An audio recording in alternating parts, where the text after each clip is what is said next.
Good morning student. हम पढ़ेंगे कक्षा 8 की मनोरमा यानी संस्कृत। ठीक है, आप लोग बुक निकाले थे। कल हम पढ़ रहे थे कालिदास वाला पाठ। ठीक है।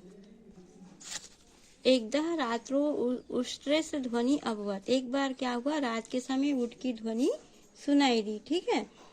ध्वनि श्रुत्वा तस्य भार्या अयम ध्वनि किन कृतः इति अपृच्छत। उसकी ध्वनि को सुनकर उनकी जो पत्नी थी वह पूछने लगी कि किसकी ध्वनि, मतलब किसकी आवाज आ रही है। कालिदासेन उष्ट्र शब्दस्य स्थाने उष्ट्र इति शब्दः उच्चारितः विद्योत्मनः ज्ञानवती यत् एकः मूर्ख अस्ति। कालिदास जो था उसने क्या किया, उस ऊँट की ध्वनि के स्थान पर उष्ट्र ऐसा शब्द उच्चार, मतलब कालिदास जो था ऊँट की ध्वनि को सुनकर ऊँट की ध्वनि नहीं बताया, उसने क्या कह दिया, उष्ट्र की ध्वनि है ऐसा शब्द क्या किया, वह उच्चारण से उसने वैसे ही अपनी पत्नी को कह दिया। तो जो उनकी पत्नी थी विद्योत्मा, वो क्या थी, वो ज्ञानवान थी, वो उसे मूर्ख है ऐसा वह जान गई। स कालिदासस्य अपमानम कृत्वा गृहात् निष्कासति वती। वह कालिदास का अपमान करके घर से बाहर निकाल दी।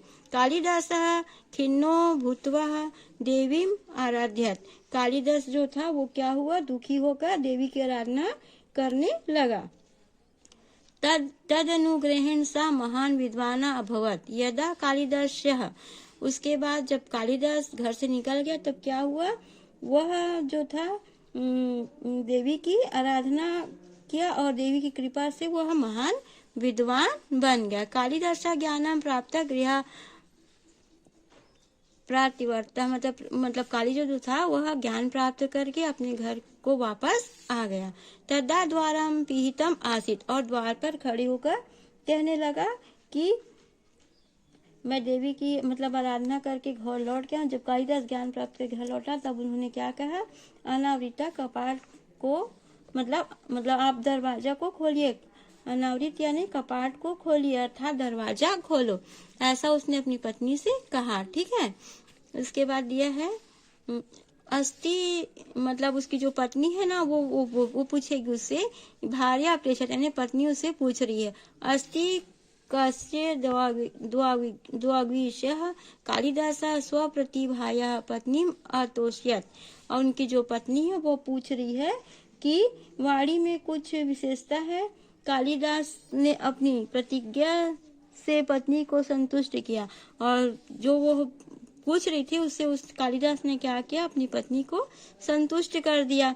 उसके बाद वह जो उसकी पत्नी जो थी, यहाँ पे दिया हुआ है कालिदास स्वपत्नी भार्या पत्नी, अपने पत्नी को वह संतोष किया। पत्नी यहाँ शब्द त्रयम आश्रित है कालिदास त्रयाणाम काव्य रचना करो। और कालिदास जो थे उन्होंने पत्नी की 3 कथाओं की वह अपनी पत्नी को संतोष किया। उसके बाद कालिदास ने 3 काव्यों की क्या की है, रचना। त्रयाणम यानी 3, काव्य यानी काव्य, रचना करो यानी रचना की। कालिदास ने 3 काव्यों की रचना की। यथा अस्ति इति शब्देन कुमार संभव और स्तुत्य रश्यामा दिशि देवात्मनः किंचित इति शब्देन मेघदूता कृश्चित कांता विरह गुरुणा स्वाधिकारात् रामत प्रत। यानी इन्होंने कौन कौन से काव्यों की रचना की उसमें यहाँ दिया हुआ है। इसमें है, इस शब्द से कौन सा है, कुमार संभव, उत्तर दिशा में देवताओं की आत्मा। कोई इस शब्द से मेघदूत में अपने काम में प्रमाद करने से, कोई पत्नी के भारी विरह से, जो जो उन्होंने काव्यों की रचना की उसके बारे में दिया गया है। तथा वाणी शब्द में रघुवंश काव्य में शब्द और अर्थ के साथ मिला हुआ। उसके बाद कालिदास के द्वारा 4 ग्रंथों की रचना की गई। ठीक है।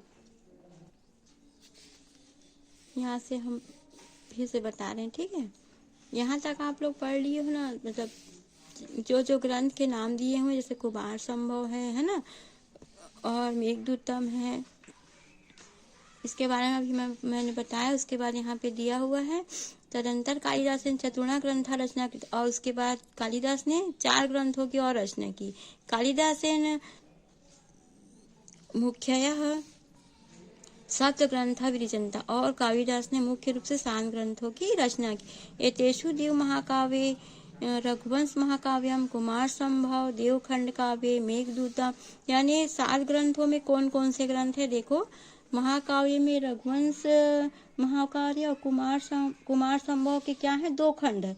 और खंड काव्य में मेघदूत और ऋतुसंहार 3 नाटक, अभिज्ञान संकुल, मतलब जो जो उन्होंने काव्यों के ग्रंथों की रचना की है वो यहाँ पर दिया हुआ है। जैसे महाकाव्य रघुवंश हो गया, कुमार संभव द्विखंड यानी 2 खंडों में हुआ है, मेघदूत और ऋतुसंहार 2 खंड में बने, और त्रिरानी ने तो 3 नाटकों की क्या की है, रचना की। उसमें है अभिज्ञानम संकुतलम विक्रमवंशी है, मालिका विघ्नि मित्रस्य है, तेषु अभिज्ञानम संकुतलम श्रेष्ठतम रचना। और इन ग्रंथों में जो अभिज्ञानम संकुतलम है वह क्या है, श्रेष्ठ रचना है।